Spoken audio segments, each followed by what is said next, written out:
নমস্কার, শুভ সন্ধ্যা। আমি মীনাক্ষী চোখ রাখছি এই মুহূর্তের সংবাদে। মদিনগর সীমান্তে উদ্ধার কোটি টাকার মাদক সহ অস্ত্র শস্ত্র, গ্রেপ্তার কুখ্যাত মাদক কারবারি। গোপন খবরের ভিত্তিতে আমতলী থানার পুলিশ এবং বিএসএফ জওয়ানরা যৌথ অভিযানে মদিনগর স্কুল সংলগ্ন এলাকায় উদ্ধার হয়েছে বিপুল পরিমাণ মাদক দ্রব্য। গ্রেপ্তার করা হয়েছে কুখ্যাত মাদক কারবারি সুন্দর আলীকে। সুন্দর আলীর কাছ থেকে উদ্ধার হয়েছে একটি অত্যাধুনিক পিস্তল এবং দুটি পিস্তলের ম্যাগাজিন সহ 8 রাউন্ড তাজা বুলেট। সুন্দর আলী সহ আটক নেশা সামগ্রী বিএসএফ এর হেফাজত থেকে আমতলী থানায় নেওয়া হচ্ছে বলে খবর। পশ্চিম ত্রিপুরা পুলিশ সুপার ডক্টর কিরণ কুমার কে জানান, বিএসএফ এর 42 নম্বর ব্যাটালিয়নের রায়ের মুড়া বিওপি এবং আমতলী থানার পুলিশের যৌথভাবে এদিন সকালে মদিনগর স্কুল সংলগ্ন এলাকায় এই অভিযান চলে। অভিযানে 59,200টি ইয়াবা ট্যাবলেট উদ্ধার হয়, 50টি ফেন্সিডিলের বোতল উদ্ধার হয় বাংলাদেশি 23,550 টাকা এবং একটি অত্যাধুনিক পিস্তল সহ ম্যাগাজিন এবং তাজা বুলেট সহ অন্যান্য সন্দেহজনক জিনিসপত্র। পুলিশ সুন্দর আলীকে গ্রেপ্তার করেছে। উদ্ধারকৃত মাদক সহ সামগ্রীর দাম কোটি টাকার উপরে বলে बीएसएफ এর সূত্রে জানা গেছে। अराउंड 3 बजे एक बीएसएफ से इन्फॉर्मेशन आया कि एक आदमी के घर में मोती नगर में रायमुरा बीओपी के अंदर एक आदमी सुंदर अली एज 36 इसके घर में कुछ याबा टैबलेट्स और आर्म्स हो सकता है ऐसा बोलते। तो इसके बाद हम जो जॉइंट ऑपरेशन किया बीएसएफ और रामतली पुलिस स्टेशन में एक आदमी को अरेस्ट किया है, Sundar Ali age 36 son of late Abdul Kabir Mian Moti नगर का है। और उसके घर में हम लोगों के पास 59,200 याबा टैबलेट्स मिला है।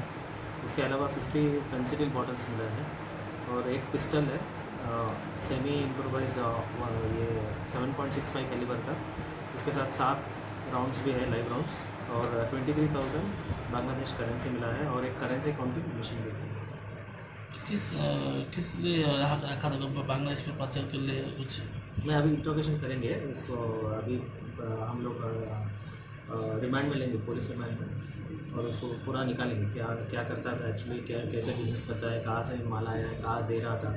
और ये রাস্তা সংস্কারের দাবিতে রাস্তা অবরোধ করল গ্রামবাসী। প্রায় 2 ঘন্টা ধরে চলে পথ অবরোধ। অবশেষে দীর্ঘ 2 ঘন্টা পর প্রশাসনিক আশ্বাস পেয়ে অবরোধ মুক্ত হয়।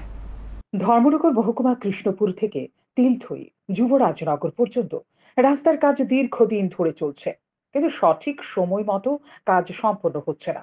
এর প্রতিবাদে বৃহস্পতিবার সকাল 10:30 থেকে অবরোধে নামে গ্রামবাসীর বক্তব্য, এই রাস্তাটি আনন্দবাজারের সাথে সংযোগ রয়েছে। এই রাস্তাটি 24 ফুট করে করা হবে, কিন্তু এই রাস্তার কোথাও 24 ফুট নেই, বরং কম রয়েছে বিভিন্ন এলাকায়। তার উপর 4 মাসের উপর হয়েছে কাজের মেয়াদ, তার মধ্যে বেশ কয়েকবার রাস্তা বন্ধ হয়ে গেছে। প্রায় 800 লোক এই এলাকায় বসবাস করে। তাদের ক্ষোভের কারণে সকাল 10:30 থেকে 12:30 পর্যন্ত প্রায় 2 ঘন্টা এই রাস্তা অবরোধ থাকে। অবশেষে আরক্ষা দপ্তর এবং বিভিন্ন দপ্তরের কর্মকর্তারা ছুটে আসলেও যে ঠিকাদার কাজ করাচ্ছেন তার এক সহকর্মীকে পাঠায়। সেই সহকর্মীর সাথে গ্রামবাসীদের আলোচনায় ঠিক হয় আগামী রবিবার গ্রামবাসীদের সাথে আলোচনা করবেন এবং গ্রামবাসীদের কথা মতো রাস্তার কাজ শুরু হবে। এই মর্মে কথা দেওয়ার পর রাস্তা অবরোধ তুলে নেওয়া হয়। প্রায় 2 ঘন্টা অবরোধ থাকার পর রাস্তা অবরোধ মুক্ত হয়। আমরা আজকে পথ অবরোধের মূল কারণ হলো আমাদের এই যুবরাজনগর এবং মঙ্গলখালীর মধ্যে দিয়ে যে একমাত্র রাস্তাটা আজ থেকে 4 মাস আগে কাজ শুরু হয়েছে, কিন্তু কাজ শুরু হওয়ার পরবর্তী সময়ে মাসখানেক কাজ চলার পরে কাজটা বন্ধ হয়েছে। এইভাবে 2-3 বার রাস্তার কাজ বন্ধ হয়েছে, অথচ আমরা গ্রামবাসী কিছুই জানি না যে কাজ কি কারণে বন্ধ। তো আমরা আজকে মূলত দাবি হলো যে আমরা এলাকাবাসী জানতে চাই কি কারণে এই রাস্তার কাজটা বন্ধ হয়। এই কারণে আমরা রাস্তা অবরোধে বসছি। যাই হোক, এখানে আমরা 10:30টার সময় রাস্তা অবরোধে বসছি। আমরা এখানে মিডিয়ার কর্মীরা আইছে, আরক্ষা দপ্তরের কর্মীরা, সব ধরনের কর্মীরা আইছে, আমাদের কাছে জানতে চাইছে। আমরা এই আমাদের যে দাবি আছে এই দাবি উত্থাপন করেছি। পাশাপাশি কন্ট্রাক্টর এই স্টেশনে না থাকার কারণে উনার রিপ্রেজেন্টেটিভ এখানে পাঠিয়েছেন। উনি আমাদেরকে আশ্বস্ত করেছেন যে অতি দ্রুত এই রাস্তার কাজ শুরু হবে। এই বিষয়ে নিয়ে আগামী রবিবার আমাদের দুনু পঞ্চায়েতের সর্বসাধারণকে নিয়ে একটা বৈঠক আছে 10টার সময়। এই বৈঠকে সিদ্ধান্ত হবে পরবর্তী সময়ে কোন দিন থেকে কাজ শুরু হবে এবং কিভাবে কাজ হবে। এই বিষয়গুলি ওনারা আশ্বস্ত করেছেন এই আশ্বস্ত পাওয়ার পরে আমরা রাস্তার অবরোধ আজকে এখানে সমাপ্ত করব। রাস্তার দুদিকে হাজার হাজার গাড়ি দাঁড়িয়ে পড়ে, কারণ এই রাস্তাটি তেলথই হয়ে মঙ্গলখালী এবং যুবরাজনগর যাওয়ার একমাত্র নির্দিষ্ট পথ এবং সরাসরি আনন্দবাজার যাওয়া যায়। কলকাতা হাইকোর্টের বিচারপতি তপব্রত চক্রবর্তী এবং বিচারপতি রাজাশেখর মান্থার ডিভিশন বেঞ্চের নির্দেশ অনুযায়ী 2010 সালের আগের ওবিসি শংসাপত্র বৈধ, তবে 2010-এর পরবর্তী অর্থাৎ 2011 থেকে 2024 সাল পর্যন্ত রাজ্যের দেওয়া সমস্ত সার্টিফিকেট বাতিল করে দেওয়া হয়েছে। তার ফলে বাতিল 5 লক্ষ ওবিসি শংসাপত্র। ডিভিশন বেঞ্চের দাবি 2010 সাল পরবর্তী ওবিসি সার্টিফিকেট বৈধ নিয়ম মেনে ইস্যু করা হয়নি, তাই শংসাপত্র বাতিলের নির্দেশ দেওয়া হয়েছে। এই শংসাপত্র কাজে লাগিয়ে অনেকেই চাকরি পেয়েছেন। এরই মধ্যে এ রায় দিয়েছে কলকাতার হাইকোর্ট। বৃহস্পতিবার প্রদেশ বিজেপি কার্যালয়ে সাংবাদিক সম্মেলন করে পশ্চিমবঙ্গের তৃণমূল সরকারের বিরুদ্ধে তীব্র নিন্দা জানান প্রাক্তন ওবিসি মোর্চার ভাইস চেয়ারম্যান সমীর ঘোষ। তিনি বলেন, এই ঘটনা তীব্র নিন্দা জানান। বিজেপি সাংবিধানিক পদে বসে এ ধরনের কার্যকলাপে যুক্ত থাকার বিষয়ে পশ্চিমবঙ্গ থেকে একের পর এক ঘটনা সামনে আসছে। এই মুহূর্তে আমাদের সেটা দলের তরফ থেকে নির্ধারিত হবে। দলীয় কর্মসূচি অনুসারে যখন যে কর্মসূচি সেটা আপনাদেরকে নির্দিষ্ট সময়ে জানানো হবে। এটা আমার প্রশ্নটা not related to OBC, but যেহেতু এই কথাটা এসেছে যে রিলিজিয়ান বেসিসে এখানে ওবিসি ওদের দিয়েছে, আজকেই আমি কিছু ইন্টারভিউ করছিলাম যেখানে সিএএ নিয়ে কথা উঠেছে, সেখানে অপোজিশন বারবার এটা নিয়ে ইস্যুটাকে নিয়ে বলছে যে সিএএ তো রিলিজিয়ান বেসিসে হয়েছে, আমাদের রাজ্য সেটা ইমপ্লিমেন্ট করে। দেখুন, আমি আজকে আমরা ওবিসি সম্প্রদায়ের পক্ষ থেকে এখানে আমরা বসছি, আপনাদেরকে আমন্ত্রণ জানিয়েছি। আজকে আমাদের এজেন্ডা কলকাতা হাইকোর্টের ডিভিশন বেঞ্চ যে রায় দিয়েছে সেটার উপরে আমরা আলোচনায় সীমাবদ্ধ থাকব। এই বিষয়ে আমাদের কিছু বলার যদি থাকে সেটা আমরা পরবর্তী সময়ে আপনাদেরকে আমরা জানাবো, এবং পরবর্তী সময় আপনাদেরকে আমন্ত্রণের মধ্য দিয়ে আমরা সমস্ত বিষয়টা ক্লিয়ার করব। ধন্যবাদ সবাইকে। ধর্মনগর সেন্ট্রাল রোড স্থিত মৎস্য দপ্তরের দিঘি থেকে উদ্ধার মৃতদেহ। মৃত ব্যক্তির নাম পাপ্পু দাস, বয়স 45। জানা যায়, বৃহস্পতিবার দুপুর নাগাদ স্থানীয়রা দিঘিতে মৃতদেহ ভাসতে দেখে খবর দেয় দমকল কর্মীদের। খবর পেয়ে ঘটনাস্থলে ছুটে আসে দমকল কর্মীরা, কিন্তু দমকল কর্মীরা জলে মৃতদেহ ভাসতে দেখে হাসপাতালে নেওয়ার উদ্যোগ নেয়নি প্রথমে। তারপর ঘটনাস্থলে ছুটে আসে ধর্মনগর থানার পুলিশ। মৃতদেহ উদ্ধার করে ময়না তদন্তের জন্য ধর্মনগর হাসপাতালে মর্গে পাঠায়। মৃতদেহ তদন্ত করে পরিবারের হাতে তুলে দেওয়া হবে। মৃত ব্যক্তির পরিবারের লোকজন এবং পুলিশ প্রশাসনের কাছ থেকে জানা যায়, বুধবার রাতে বাড়ি ফিরে ঘুমিয়েছিলেন তিনি। তারপর সকাল থেকে কোনো খোঁজ পাওয়া যায়নি। দুপুরে নাগাদ মৃতদেহ উদ্ধার হয়। মৃত ব্যক্তি ধর্মনগর শিববাড়ির বিদ্যুৎ কর্মী ছিলেন।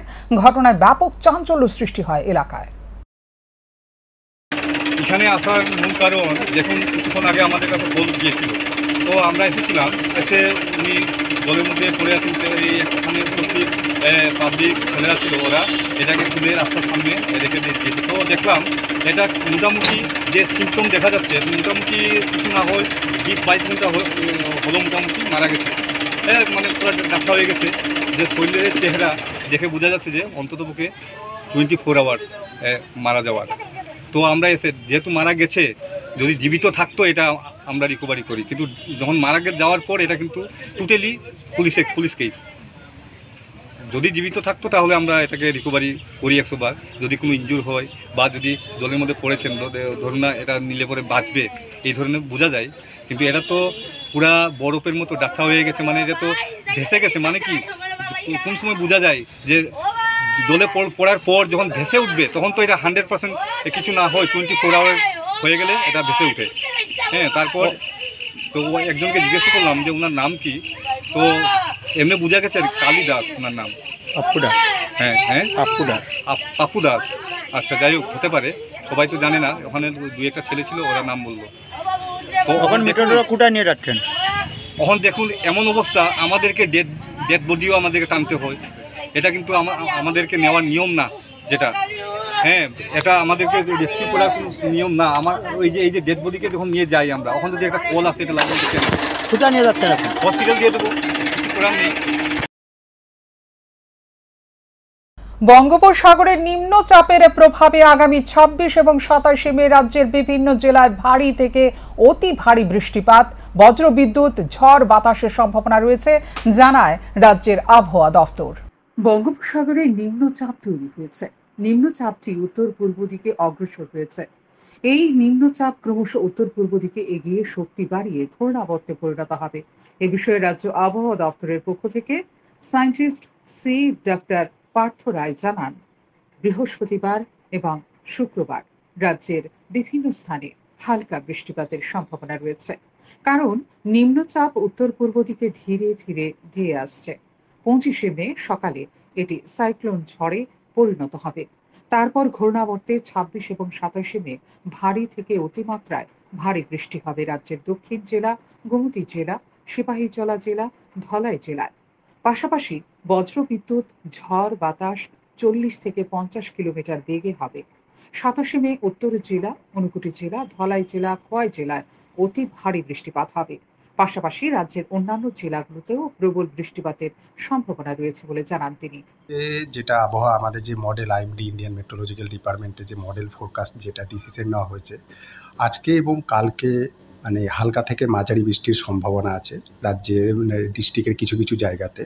তারপরে যদি দেখি যে এখন যে কারেন্ট সিচুয়েশন, সেটা বঙ্গোপসাগরের দক্ষিণ পশ্চিম অঞ্চলে একটা লো প্রেশার এরিয়া সৃষ্টি হয়েছে। সেটা মুভমেন্ট যদি দেখা যায় তাহলে সেটা নর্থ ইস্টার্লি মুভমেন্ট হচ্ছে এবং এটা 24 নাগাদ এটা ডিপ্রেশনে পরিণত হতে পারে এবং তারপর এটা কনস্ট্যান্টলি নর্থ ইস্টওয়ার্ড মুভমেন্ট হবে এবং 25 মর্নিং নাগাদ এটা সাইক্লোনিক স্টর্মে পরিণত হবে এবং তখন তার পজিশন থাকবে সেন্ট্রাল বা মানে বে অফ বেঙ্গলের ওপর, বঙ্গোপসাগরের ওপর। তারপর এটা নর্দার্লি মুভমেন্ট হবে এবং নর্দার্লি মুভমেন্ট হওয়ার পর এটা কি হবে, এটা মানে পৌঁছাবে হচ্ছে নেয়ার দ্য বাংলাদেশ, মানে বাংলাদেশের কাছাকাছি এবং ওয়েস্ট বেঙ্গলের কোস্টের কাছাকাছি গিয়ে পৌঁছাবে 26 নাগাদ এবং তখন সেটা সিভিয়ার সাইক্লোনিক স্টর্মে পরিণত হবে। তো এর প্রেক্ষিতে এর যে অ্যাসোসিয়েটেড ওয়েদার, মানে এর জন্য যে ওয়েদার ত্রিপুরায় হওয়ার সম্ভাবনা আছে, তা আমরা যেটা এখনও পর্যন্ত দিয়ে রেখেছি 26 এবং 27-এ। 26-এ যদি আমি দেখি তাহলে সাউদার্ন ডিস্ট্রিক্ট যেগুলো হচ্ছে সিপাহীজলা, গোমতী, সাউথ ত্রিপুরা, ধলাই, এর বেশিরভাগ জায়গাতেই ভারী থেকে অতি ভারী বৃষ্টি হওয়ার সম্ভাবনা আছে। আমরা যার জন্য এখানে হলুদ সতর্কবার্তা জারি করেছি এবং এর সাথেও যদি দেখিস পাশাপাশি ডিস্ট্রিক্টের সমস্ত জায়গাতেই থান্ডারস্টর্ম মানে বজ্রবিদ্যুৎ সহ ঝোড়ো বাতাস, যেটা বাতাস বইবে তার গতিবেগ 30 থেকে 40 কিলোমিটার বেগ 40 থেকে 50 কিলোমিটার বেগে হওয়ার সম্ভাবনা আছে। এটা গেল 26 তারিখ এবং 27 তারিখ যদি দেখি, 27 তারিখ আমাদের নর্থের ডিস্ট্রিক্ট ত্রিপুরার যেরকম হচ্ছে নর্থ ত্রিপুরা, ঊনকোটি, ধলাই এবং খোয়াই, এই সমস্ত ডিস্ট্রিক্টে ভারী থেকে অতি ভারী বৃষ্টি হওয়ার সম্ভাবনা আছে এবং পাশাপাশি বাকি ডিস্ট্রিক্টগুলোতেও কিন্তু আমাদের মানে ভারী বৃষ্টি হওয়ার সম্ভাবনা আছে। উল্লেখ্য, আরব সাগর এবং বঙ্গোপসাগর অর্থাৎ উত্তর ভারত মহাসাগরে তৈরি গ্রীষ্মমণ্ডলীয় ঘূর্ণিঝড়ের নামকরণের জন্য একটি তালিকা প্রস্তুত করার সিদ্ধান্ত নেয় আন্তর্জাতিক আবহাওয়া দপ্তর। 2020 সালে মৌসুম ভবনের তরফে 169টি ঘূর্ণিঝড়ের তালিকা দেওয়া হয়। বর্তমানে বঙ্গোপসাগরের ঘূর্ণাবর্ত যদি ঘূর্ণিঝড়ে পরিণত হয় তাহলে তালিকা অনুযায়ী সেই ঘূর্ণিঝড়ের নাম হবে রেমাল। এই নামটি ওমানের দেওয়া। আরবি এর শব্দের অর্থ বালি। শান্তন টিভি। দীর্ঘ 3 মাস ধরে তীব্র জল সংকটে ভুগছে 25টি পরিবার। তাদের হাহাকার প্রশাসনের কানে পৌঁছচ্ছে না। এর তীব্র প্রতিবাদ জানায় কৈলাসহরের সিঙ্গেরবেল এডিসি ভিলেজের 1 নম্বর ওয়ার্ড এলাকার এই পরিবারগুলো। জল জীবন মিশন প্রকল্পে গ্রামের প্রতিটি বাড়িতে সরকারের পক্ষ থেকে পানীয় জল আসার জন্য জলের পাইপ পৌঁছে দিলেও বিগত 3 মাস ধরে বাড়িতে পানীয় জল আসছে না। পানীয় জলের তীব্র হাহাকার চলছে। এমনকি সংশ্লিষ্ট গ্রামে দপ্তরের পক্ষ থেকে কিংবা স্থানীয় গ্রাম পঞ্চায়েত কর্তৃপক্ষের পক্ষ থেকে গাড়ি দিয়ে পানীয় জল সরবরাহ করা হচ্ছে না এবং পানীয় জল ব্যবস্থা করেও দেওয়া হচ্ছে না বলে গ্রামবাসীরা অভিযোগ করে। ঘটনাটি কৈলাসহরের সিঙ্গারবিল এডিসি ভিলেজের ১ নম্বর ওয়ার্ড এলাকায়। পানীয় জলের জন্য সংশ্লিষ্ট এলাকায় তীব্র উত্তেজনা বিরাজ করছে। কৈলাসহরের চণ্ডীপুরের ব্লকের অধীনে অবস্থিত সিঙ্গারবিল এডিসি ভিলেজের ১ নম্বর ওয়ার্ড এলাকার স্থায়ী বাসিন্দা শশীকান্ত দেববর্মা, প্রদীপ দেববর্মা, গিরচন্দ্র দেববর্মা, দেবকুমার দেববর্মা, রেশমি দেববর্মা, সোনাচরণ দেববর্মা, অখিল দেববর্মারা সংবাদ প্রতিনিধিদের ক্যামেরার মুখোমুখি হয়ে প্রকাশ্যেই জানান তারা সিঙ্গারবিল এডিসি ভিলেজের ১ নম্বর ওয়ার্ড এলাকায় দীর্ঘদিন ধরে বসবাস করছেন। এই ১ নম্বর ওয়ার্ড এলাকায় প্রায় ২৫ পরিবারের বসবাস রয়েছে। বিগত ৩ মাস ধরে পানীয় জল থেকে বঞ্চিত তারা। প্রায় ২০ বছর পূর্বে গ্রামে একটি ওভারহেড ট্যাঙ্কি নির্মাণ করা হয়েছিল। সেই ওভারহেড ট্যাঙ্ক থেকে পানীয় জল পাইপের মাধ্যমে গ্রামের প্রতিটি বাড়িতে পৌঁছে যেত। এভাবে সিঙ্গারবিল এডিসি ভিলেজের ১ নম্বর ওয়ার্ড এলাকার মানুষেরা দীর্ঘদিন ধরে পানীয় জল পেয়ে আসছিলেন। কিন্তু সংস্কারের অভাবে হঠাৎ করে গ্রামের ওভারহেড ট্যাঙ্কটি নষ্ট হয়ে যাওয়ার পর থেকেই বিগত কয়েক মাস ধরে অন্য ওয়ার্ড এলাকার আয়রন রিমুভাল প্ল্যান্ট থেকে জলের সংযোগ করে দেওয়া হয়েছিল। কিন্তু কয়েকদিন পানীয় জল সামান্য পেলেও বিগত ৩ মাস ধরে পানীয় জল পাচ্ছেন না গ্রামবাসীরা। বিশুদ্ধ পানীয় জল না পেয়ে তারা বর্তমানে ছড়ার জল পান করছেন। ছড়ার জলে স্নান সহ যাবতীয় কাজকর্ম করছেন। সিঙ্গারবিল এডিসি ভিলেজের ১ নম্বর ওয়ার্ডের গ্রামবাসীরা কয়েকবার স্থানীয় পঞ্চায়েত কর্তৃপক্ষকে মৌখিকভাবে এবং লিখিতভাবে জানানোর পরও পঞ্চায়েত কর্তৃপক্ষের পক্ষ থেকে পানীয় জল সরবরাহের জন্য কোনো ধরনের উদ্যোগ নেয়নি বলে গ্রামবাসীরা জানান। গ্রামবাসীরা স্থানীয় পঞ্চায়েত কর্তৃপক্ষের উপর ক্ষুব্ধ হয়ে শহরের জল জীবন মিশন প্রকল্পের মহকুমা আধিকারিক এবং জেলা আধিকারিকের অফিসে এসেও যোগাযোগ করার পরও ৩ মাস সময় অতিক্রান্ত হয়ে গেলেও আজ পর্যন্ত সিঙ্গারবিল এডিসি ভিলেজের ১ নম্বর ওয়ার্ড এলাকায় বিশুদ্ধ পানীয় জল সরবরাহ করা হচ্ছে না বলে গ্রামবাসীদের অভিযোগ। গ্রামবাসীরা এও জানান যে স্থানীয় চণ্ডীপুর ব্লকের ভিডিও কৈলাসহরের মহকুমা শাসক সহ আরো অন্যান্য আধিকারিকদের নজরে নিলেও গ্রামবাসীদের ভাগ্যে পানীয় জল জুটছে না। सासा फाइगा 10 दिन फैया 10 दिन एक दिन फैगा 15 दिन फैया एकरे तो तो आटो खोलायो आका अब पञ्चायत अफिस थांबाय दि मानिसे नब्ला रिफायानो आयां तमौ सुबाबनो फन खलाय दिनु चाखमाले हिसाब नगो अब आं सेया आkai जों तो पञ्चायत नसि नगै दंगो हंखाय हा पञ्चायत नसि जों नगै दं हंखाय जों आ चाखमा पाखमा जों छैया भिडिअ थानां दरकार ए नंसे दरकार अब आं दरकार करे आंलाय पञ्चायत से दरकार आबनि बागय जोंखौ अनुरोध खालाय सावटा पञ्चायत अफिसाव साबोसे बंसुन अबहेला दिनै फैनानै खोनानै फैनानै सनै फैनानै आखाइ हिहिना आटक खालायगोनखा 2 मास धरि तामा उबनो सुनामने देनने ए अब दरकार करि खासिने जेने उ आगिनि को टेंकी कसाम पटन आनजागाव अब रिफिन खलाय जुन तैरिदि अब सिनि सन्तुष्ट अबाय तुनि साप्लाइन थिनाय दिया असनो कप आनि এই ব্যাপারে সিঙ্গারবিল এডিসি ভিলেজের অফিসে এসে পঞ্চায়েত সচিব এবং জিআরএস এর সাথে যোগাযোগ করা হলে তারা জানান সিঙ্গারবিল এডিসি ভিলেজের ১ নম্বর ওয়ার্ড এলাকায় পানীয় জলের সমস্যা রয়েছে, এটা সত্যি। কিন্তু এই সমস্যা নিরসনের জন্য পঞ্চায়েতের পক্ষ থেকে কয়েকবার সংশ্লিষ্ট দপ্তরের আধিকারিকদের লিখিতভাবে এবং মৌখিকভাবে জানানো হয়েছে। তাছাড়া গ্রামে পানীয় জল সরবরাহ না হওয়ার জন্য সবচেয়ে বেশি দায়ী কৈলাসহরের বিদ্যুৎ পরিষেবা প্রদানকারী বেসরকারি সংস্থা সাই কম্পিউটার সংস্থা। কারণ সাই কম্পিউটার সংস্থা গ্রামের বিদ্যুতের পুরনো ট্রান্সফরমার মেশিনটি সংস্কার করছে না কিংবা নতুন ট্রান্সফরমার মেশিন বসাচ্ছে না। সিঙ্গারবিল এডিসি ভিলেজ এটা কত নম্বর ওয়ার্ড? 1 নম্বর। কি সমস্যা এখানে? এখানে জলের লাগে আমরা সমস্যা, আমরা জল পাই না, কারেন্ট থাকলেও দেয় না কোনো সময়, আর মেশিন নষ্ট হয়, এই সমস্যা সব কিছু। তারা যে কোনো সময় আমরা জল পাইতো না, স্নান করার জল পাইতো না, সব কিছু পাই না। একবার তারা এদিকে আটক করে রাখি দিব, আর পাইপ নষ্ট, পাইপ কিটা এরকম সমস্ত পাইপ বলে।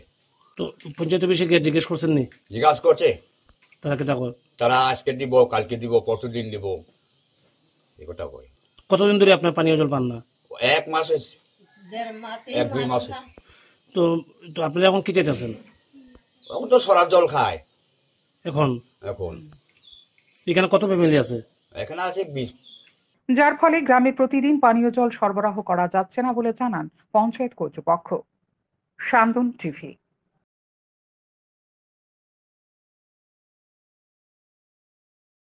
আবারও বাইক দুর্ঘটনায় গুরুতর আহত দুই যুবক। ঘটনা বিশালগড় থানাধীন চেলিখলা আড়ালিয়ার বাড়ি এলাকায়।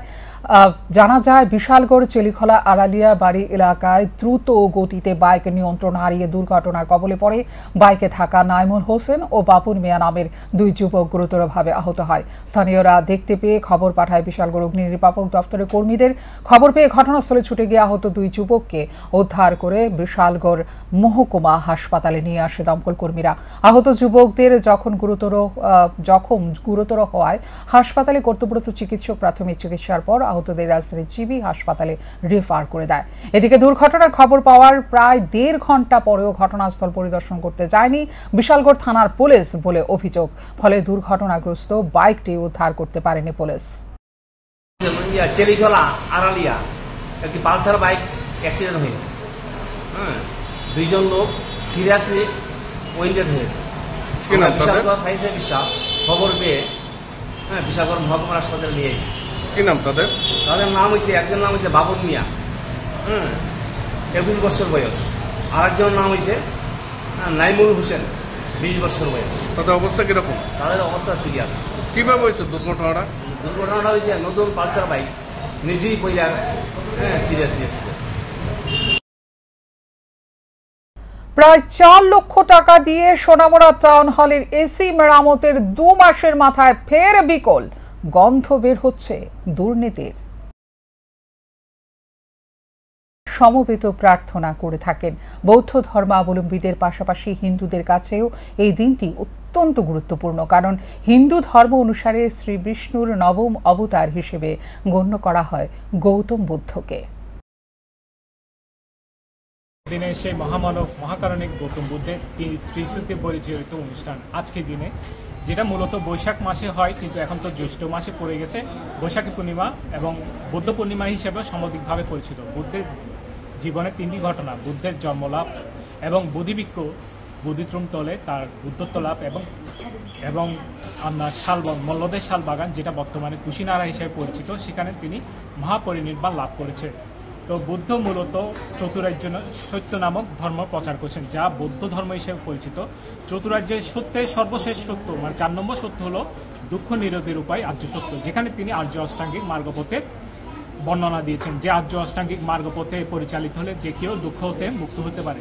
যে আর্য অষ্টাঙ্গিকের মার্গপথে তা আপনার ধর্মচক্র হিসেবে প্রতিষ্ঠিত হয়। যে ধর্মচক্রের আমরা ব্যবহার আমাদের সেই সাংবিধানিক পতাকার ভিতর আমরা দেখতে পাই। তো বুদ্ধ বলেছেন একজন মানুষ কর্মের দ্বারাই সর্বদা কি হয়, কর্মের দ্বারাই পরিচিত হয়। সামাজিক মর্যাদা নির্ধারণে বুদ্ধ কখনো জাত পাত ইত্যাদি উনি গুণগান গায়নি। তিনি সর্বদা কর্মের উপরই প্রাধান্য দিয়েছেন। এই কর্মই আমাদের পরিচয় বহন করে, কর্মের দ্বারাই মানুষ। পশ্চিমবঙ্গের বর্ধমান জেলার আসানসোল মহকুমার চুরুলিয়া গ্রামে 11 জ্যৈষ্ঠ জন্মগ্রহণ করেছিলেন বিদ্রোহী কবি কাজী নজরুল ইসলাম।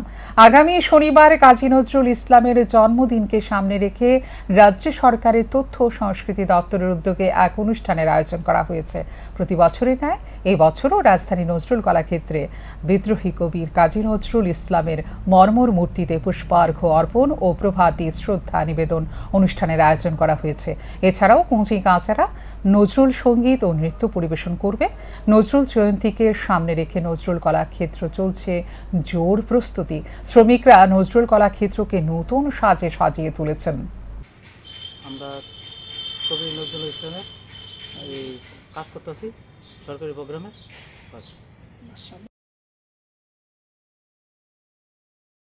ত্রিপুরা ক্ষেত মজুর ইউনিয়নের শিক্ষা শিবিরের আয়োজন করা হয় 23 মে এবং 24 মে। উপজাতি ক্ষেত মজুরদের নিয়ে আয়োজিত শিবিরে উপস্থিত ছিলেন ত্রিপুরা ক্ষেত মজুর ইউনিয়নের সম্পাদক শ্যামল দে সহ অন্যান্যরা। ত্রিপুরা ক্ষেত মজুর ইউনিয়নের সম্পাদক শ্যামল দে বলেন, রাজ্যে 3.5 লক্ষাধিকের অধিক রয়েছে ক্ষেত মজুর। এই ক্ষেত মজুর একটা বড় অংশ হলো উপজাতি অংশের মানুষ। শিবিরে আলোচনার মূল বিষয় হলো সংগঠন মজবুত করার প্রসঙ্গ নিয়ে কথা বলা এবং বর্তমান পরিস্থিতিতে তাদের করণীয় কাজ সম্পর্কে অবগত করা হয়, এমনটাই জানান শ্যামল দে। ত্রিপুরা ক্ষেত মজুর ইউনিয়ন রাজ্য পরিষদের উদ্যোগে উপজাতি ক্ষেত মজুরদের নিয়ে আমরা রাজ্যভিত্তিক শিক্ষা শিবির সংগঠিত করছি। আমাদের রাজ্যের খ্যাত মজুরদের একটা বড় অংশ উপজাতি, প্রায় 3.5 লক্ষর উপরে আমাদের রাজ্যের খ্যাত মজুরের সংখ্যা, তার লক্ষাধিকের উপরে হচ্ছে উপজাতি অংশ, অর্থাৎ জমিয়া খ্যাত মজুর। তাদেরকে রাজনৈতিক দৃষ্টিকোণ থেকে সংগঠিত করার লক্ষ্যে আমরা তাদেরকে নিয়ে শিক্ষা শিবিরের আয়োজন করেছি। মূলত দুটো সাবজেক্ট সেখানে থাকবে, একটা হচ্ছে পরিচিতি সপ্তাহ রাজনীতি এবং এই সময় আমাদের করণীয় কাজ, দ্বিতীয়টা হচ্ছে আমাদের সংগঠন সম্পর্কিত বিষয়। এই প্রথম অবস্থায় এই দুটি বিষয় নিয়ে আমরা রাজ্যভিত্তিক উপজাতি কমিটিতে নিয়ে শিক্ষা শিবির শুরু করেছি। অ্যাসোসিয়েশন অফ রেডিওলজিস্ট ও টেকনোলজিস্ট ত্রিপুরা শাখার উদ্যোগে বৃহস্পতিবার এক রক্তদান শিবিরের আয়োজন করা হয়। রাজধানী জিবি হাসপাতালে ব্লাড ব্যাংকে এই রক্তদান শিবির অনুষ্ঠিত হয়। উপস্থিত ছিলেন স্বাস্থ্য দপ্তরের অধিকর্তা ডাক্তার সঞ্জীব দেববর্মা, জিবি হাসপাতালের deputy MS doctor Kanak Chowdhury সহ অন্যান্যরা। এই দিনের রক্তদান শিবিরে অ্যাসোসিয়েশন অফ রেডিওলজিস্ট ও টেকনোলজিস্ট ত্রিপুরা শাখার সদস্যরা স্বেচ্ছায় উৎসাহের সাথে রক্তদান করে। স্বাস্থ্য দপ্তরের অধিকর্তা ডাক্তার সঞ্জীব দেববর্মা সাংবাদিকদের মুখোমুখি হয়ে অ্যাসোসিয়েশন অফ রেডিওলজিস্ট ও টেকনোলজিস্ট ত্রিপুরা শাখা একটা নতুন সংগঠন। এই সংগঠনটি পথ চলা শুরু করেছে রক্তদান শিবির আয়োজনের মধ্য দিয়ে। এটা একটা প্রশংসনীয় কাজ। বিগত 1 সপ্তাহের মধ্যে বেশ কয়েকটি রক্তদান শিবির হয়েছে। ধারাবাহিকভাবে রক্তদান শিবিরের আয়োজন করা হলে রাজ্যে আর রক্তের সংকট থাকবে না বলে জানান তিনি।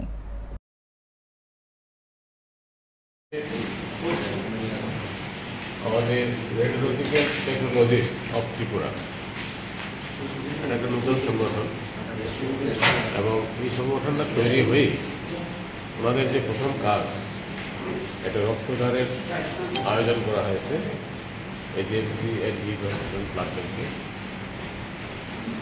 এটা খুব আনন্দের ব্যাপার এবং সত্যিকারের প্রশংসনীয় কাজ। আমরা সবাই কিন্তু যার যার প্রফেশনাল একটা সংগঠন থাকে, এবং সংগঠনের কাজ হচ্ছে সদস্যদের দিকটা দেখা, সব দিকে যাতে ওনারা কাজের সুযোগ সুবিধা পায়, এবং যেখানে কাজ করবে সেই কাজ করার পরিবেশটা যাতে অনুকূলে থাকে, সেদিকে দেখাটাই কিন্তু সংগঠনের কাজ। তো এর বাইরে বেরিয়ে এসে সংগঠনের যে প্রথম কাজ ওরা করলেন, সেটা এমন একটা কাজ, সেটা আমাদের মনের দিকটা থেকে আমরা কোথায় আছি। ত্রিপুরা রাজ্য সফরে এলেন আরএসএস প্রধান মোহন ভাগবত। পূর্ব নির্ধারিত সূচি অনুযায়ী বৃহস্পতিবার দুপুরে বিমানে তিনি রাজ্যে এসে পৌঁছেছেন। জানা গেছে 6 দিনের রাজ্য সফরে এসেছেন তিনি। এদিন এমবিবি বিমানবন্দর থেকে তিনি সোজা চলে যান খয়েরপুরস্থিত সেবা ধামে। সেখানে 6 দিন থাকবেন বলে খবর। জানা গেছে রাজ্য মন্ত্রিসভার সদস্যা বিজেপি দলের বিধায়ক থেকে দলের শীর্ষ নেতৃত্বদের সাথে তিনি সেবা ধামে মিলিত হবেন। তবে আচমকা কেন আরএসএস প্রধানের 6 দিনের রাজ্য সফর, তা স্পষ্ট কোনো কিছু জানা না গেলেও আরএসএস প্রধানের 6 দিনের এই রাজ্য সফর অত্যন্ত তাৎপর্যপূর্ণ বলে মনে করছেন রাজনৈতিক বিশ্লেষকরা। যেখানে মধু সেখানেই ঝামেলা। ব্যক্তিগত মধুর জন্য শুরু হলো গোষ্ঠী কোন্দল। এইবার ত্রিপুরা কেমিস্ট অ্যান্ড ড্রাগিস্ট অ্যাসোসিয়েশনের মধ্যে শুরু হলো ঝামেলা। এক সংগঠন ভেঙে তৈরি হলো নতুন আরেক সংগঠন। অভিযোগ, ত্রিপুরা কেমিস্ট অ্যান্ড ড্রাগিস্ট অ্যাসোসিয়েশনের পূর্বতন পদাধিকারীরা নতুন পদাধিকারীদের কোনো রকম দায়িত্ব বুঝিয়ে না দিয়ে তারা সংগঠন ত্যাগ করে এবং all Tripura chemist and druggist association নামে নতুন সংগঠন তৈরি করেছে। ত্রিপুরা কেমিস্ট অ্যান্ড ড্রাগিস্ট অ্যাসোসিয়েশনের সহকারী সম্পাদক সত্যব্রত দেবনাথ অভিযোগ করেন, তাদের সংগঠনের পূর্বতন সম্পাদক, সভাপতি ও কোষাধ্যক্ষ নতুন কমিটিকে কোনো হিসেব বুঝিয়ে না দিয়ে তারা সংগঠন ত্যাগ করে নতুন সংগঠন তৈরি করেছে। ত্রিপুরা কেমিস্ট অ্যান্ড ড্রাগিস্ট অ্যাসোসিয়েশনের পক্ষে সত্যব্রত দেবনাথের বক্তব্য, পূর্বতন কমিটির পদাধিকারীরা নতুন কমিটিকে হিসাব বুঝিয়ে দিয়ে যে কোনো সংগঠন করুক তাতে তাদের কোনো আপত্তি নেই, কিন্তু ত্রিপুরা কেমিস্ট অ্যান্ড ড্রাগিস্ট অ্যাসোসিয়েশনের সম্পূর্ণ হিসাব বুঝিয়ে দিতে হবে, কারণ ত্রিপুরা কেমিস্ট অ্যান্ড ড্রাগিস্ট অ্যাসোসিয়েশনের লক্ষ লক্ষ অর্থের হিসেব নতুন কমিটি পাচ্ছে না বলে অভিযোগ করেন তিনি। এদিকে all Tripura chemist and druggist অ্যাসোসিয়েশনের পদাধিকারীদের বক্তব্য, তারা Tripura chemist and druggist association ত্যাগ করার সময় সকল হিসেব বুঝিয়ে দিয়েছেন। এ নিয়ে আদালতে একটি মামলা চলছে, সেই মামলায় তারা জয়ী হবেন বলেও জানান তারা। তাদের পাল্টা অভিযোগ, ত্রিপুরা কেমিস্ট অ্যান্ড ড্রাগিস্ট অ্যাসোসিয়েশনের বর্তমান কমিটির পদাধিকারীরা বুঝে গেছে তাদের সাথে বর্তমানে আর কোনো সদস্য নেই, তাদের পায়ের তলার মাটি সরে গেছে, তাই তারা মিথ্যা অভিযোগ করছে। ত্রিপুরা কেমিস্ট অ্যান্ড ড্রাগিস্ট অ্যাসোসিয়েশনের হিসাব বুঝিয়ে দেওয়ার দাবিতে সংগঠনের নতুন কমিটির পদাধিকারী ও সদস্যরা এদিন all Tripura chemist and druggist অ্যাসোসিয়েশনের অফিসের সামনে ব্যানার হাতে নিয়ে বিক্ষোভ প্রদর্শন শুরু করে। এতে পরিস্থিতি ঘোলা হতে থাকে। All Tripura chemist and druggist অ্যাসোসিয়েশনের পক্ষ থেকে খবর দেওয়া হয় পুলিশকে। দ্রুত ঘটনাস্থলে ছুটে যায় পুলিশ। পুলিশের হস্তক্ষেপে আপাতত পরিস্থিতি স্বাভাবিক হয়। কেমিস্ট ড্রাগিস্ট অ্যাসোসিয়েশন আর all Tripura chemist druggist association দুটো তো আলাদা, তাহলে অভিযোগ কেন থাকবে? এটা তো নতুন, সবেমাত্র নতুন হলো, কিসের অভিযোগ? অল ত্রিপুরা কেমিস্ট ড্রাগিস্টের তো কোনো অভিযোগ থাকার কথা না। তাহলে তারা যে জিনিসটা তারা এখানে এসে করলো, তো সেই বিষয়ে কি বলবেন আপনি? এটা অবৈধভাবে মানে একটা জোর খাটানো, আর কোনো কিছু না। এটা তো একদম বুঝেই যাচ্ছে, শুধু শুধু হই আল্লাহ করে মেম্বার তো তাদের পক্ষে নেই তো এখন। ওনারা তো বুঝতেই পারছেন পায়ের তলার মাটি সরে গেছে। এখন হুই আল্লাহরই আর মাসুম পাওয়ার দেখিয়ে এসব যদি করতে চায় তাহলে করবে ওরা, আর আমরা আইনত যা ব্যবস্থা নেব। কারণ আমাদের অল ইন্ডিয়া, আমাদের সংগঠনটা গোটা দেশব্যাপী আছে, ঠিক আছে? অল ইন্ডিয়া আমাদের যে AICTE কমিটি আছে, আমরা তাদের থেকে স্বীকৃতিপ্রাপ্ত, এবং আমাদের যে কমিটি, বৈধ কমিটি, আমরা আদালত থেকেও আমাদের মামলাতে আমরা জিতেছি। আগেও আপনারা জানতেন, আমিও ওই পুরনো কমিটিতে ছিলাম, আমি এখন আর ওই পুরনো কমিটিতে নেই, আমিও এখন নতুন এই অল ত্রিপুরা কেমিস্ট ড্রাগিস্ট অ্যাসোসিয়েশনে আছি। তো তাদের যে অভিযোগ, এটার কোনো ভিত্তিহীন। ওরা অভিযোগটা করতে তো কোনো হিসাব আপনারা দিতে পারেন? ওনাদেরকে বলুন না, মুখে বললে হবে না, কাগজ বের করে স্টেটমেন্ট দেখাতে বলুন কোন হিসাবটা ওনারা পায়নি। পুরনো 2 বছর ধরে তো ওনারাই আছে ওই জায়গাতে, ওদেরকে বলুন না ওরা কোন হিসাবটা চাইছে। আমরা যদি এখন অভিযোগ করি যে ওনাদের বিরুদ্ধে অনেক অর্থ ব্যাপারে অভিযোগ আছে, হ্যাঁ, তো আমাদের দেখাতে হবে, তো একটা প্রুফ তো দেখাতে হবে যে আপনার বিরুদ্ধে অভিযোগ আছে, আপনি এটা করেছেন। মুখে বললে তো হবে না, কাগজ দেখাতে বলুন না। আপনারা সংবাদ মাধ্যমরা আপনারা নিশ্চয়ই ওনাদেরকে জিজ্ঞেস করবেন যে আপনারা যে অভিযোগটা তুলছেন, আপনাদের কাছে নিশ্চয়ই কোনো পেপার ডকুমেন্ট তো থাকবে, আপনারা শো করুন এগুলো। এবং আপনারা একটা জিনিস জেনে রাখুন, আদালতে ওনারা প্রপার ডকুমেন্ট দিতে পারেন, আদালতে মামলা খারিজ হয়ে যাবে, আর কিছুদিনের মধ্যে পুরো মামলাটাই পড়ে যাবে। মানুষ জানতে পারবে ওরা মেম্বারদেরকে নিয়ে যে খেলাটা খেলছে, এটা কিন্তু বেশি দিন আর টিকবে না। আনন্দমার্গ প্রচারক সংঘের প্রতিষ্ঠাতা আনন্দ মূর্তির 104তম জন্ম মহোৎসব উপলক্ষে বিশ্রামগঞ্জ আনন্দমার্গ স্কুল এবং বিশ্রামগঞ্জ আনন্দমার্গ প্রচারক সংঘের উদ্যোগে বৃহস্পতিবার দিন সকালবেলা এক বর্ণাঢ্য শোভাযাত্রা বের করা হয়। স্কুলের কচিকাঁচা ছাত্রছাত্রী, শিক্ষক শিক্ষিকা, অভিভাবিকাদের নিয়ে শোভাযাত্রা বের হয়। স্কুলের সামনে থেকে শুরু হয় শোভাযাত্রা, বিশ্রামগঞ্জ বাজারের বিভিন্ন পথ পরিক্রমা করে এসে স্কুলের সামনে শেষ হয়। এরপর বিশ্রামগঞ্জ হাসপাতালের 50 জন রোগীর মধ্যে ফল ও মিষ্টি বিতরণ করা হয় এবং 30 জন অসহায় ও দুস্থ মানুষদের মধ্যে বস্ত্র বিতরণ করা হয়। পাশাপাশি অনুষ্ঠানের আয়োজন করা হয়। যেটা এমার, যেটা ত্রাণ এবং সেবা, সেটার উপরও প্রোগ্রাম ছিল। আর কি কর্মসূচি আজকে? আর কর্মসূচির মধ্যে আছে আমরা বিশ্রামগঞ্জ হসপিটালে যতজন রোগী আছেন এবং যারা পরিষেবায় নিয়োজিত আছেন সবার মধ্যে আমরা কিছু ফল বিতরণ করব এবং এলাকার দুস্থ কিছু মানুষের জন্য আমরা বস্ত্র বিতরণেরও ব্যবস্থা রেখেছি এবং মধ্যাহ্নে আমরা একটা নারায়ণ সেবার ব্যবস্থা রেখেছি। প্রতি বছরই আনন্দ মূর্তিতে এমন করা হয়। এই অনুষ্ঠানটা প্রতি বছরই আমরা বিশ্রামগঞ্জে না, যেটা বললাম যে আমরা করে থাকি। আপনি কি মানে স্কুলের চেয়ারম্যান? হ্যাঁ, আমাকে মিশন এই স্কুলের চেয়ারম্যানের দায়িত্বে। আপনার নাম? আমার নাম বিপদ বন্ধু বিদ্রোপাল। আপনি কি স্কুলের প্রিন্সিপাল? এখনকার মতো এই মুহূর্তের সংবাদ এই পর্যন্তই। অন্যান্য আপডেটস দেখার জন্য অবশ্যই নজর রাখতে হবে সান্দন টিভির পর্দায়। সান্দন টিভি, দায়বদ্ধতাই যার ঐতিহ্য।